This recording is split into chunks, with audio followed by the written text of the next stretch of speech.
Power star Pawan Singh के साथ खूबसूरत जोड़ी आंधी तूफान के साथ लेकर आ रहा है भोजपुरी में एक तबाही प्रो मैक्स गाना, जो कि बात करें तो इसमें 2026 के लिए बेहतर और सुपरहिट ये जोड़ी होने वाला है। जो कि ये जोड़ी के बात करें तो ये जोड़ी किसी और के साथ नहीं, भोजपुरी के दबंग और शेरनी कहे जाने वाले, शेरनी 2 कहे जाने वाले एक्ट्रेस यानी कि डिम्पल सिंह के साथ यह जोड़ी सुपरहिट होगा। जो कि पावर स्टार पवन सिंह की जोड़ी है और किसी और का नहीं जोड़ी है।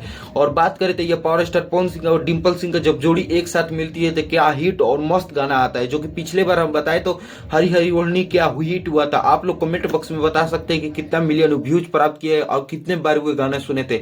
हरी हरी ओढ़नी के छोड़ के इस बार जो 2026 में आने वाला गाना है, जो कि लेटेस्ट न्यूज आ चुका है मेरे पास, इस न्यूज इस पोस्टर को आपके पास शेयर कर रहे हैं। जो कि पोस्टर आपके पास आपके स्क्रीन पर जो कि ओढ़निया ए गोरी, जो कि ये गाने बता देते ये पावर स्टार पवन सिंह और शिल्पी राज की आवाज में, जो कि बेहतरीन और बेहतर एक्ट्रेस के सिंगर की आवाज में है और बेहतर एक्ट्रेस इसमें जो कि डांस किए हैं, जो कि आपके डिम्पल सिंह पावर स्टार पवन सिंह के साथ खूबसूरत ये गाना होने जा रहा है। जो कि प्रियांशु सिंह का म्यूजिक और आशुतोष तिवारी का लिखा हुआ गाना है। जो आशुतोष तिवारी गाने लिख देते हैं वो बम्पर ब्लास्ट और बम्पर सुपरहिट होते हैं। जैसे में खेसारी लाल यादव के साथ कृष्णा बेदर्दी का गाना सुपरहिट होता है, उसी तरफ आशुतोष तिवारी का भी गाना सुपरहिट होता है और सुपरहिट रहेगा।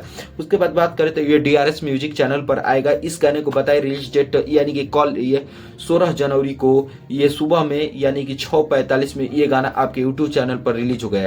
कौन कौन DRS म्यूजिक चैनल पर जाकर चैनल को सब्सक्राइब कर रहे हैं और मेरे चैनल को सब्सक्राइब करते जाइएगा, वीडियो को लाइक करते जाइएगा। इतना जान लीजिएगा कि ये कल 16 तारीख को यानी कि सामने सुबह में 6:45 में गाना रिलीज हो जाएगा आपके यूट्यूब चैनल पर। तो जाइए देखिए। धन्यवाद।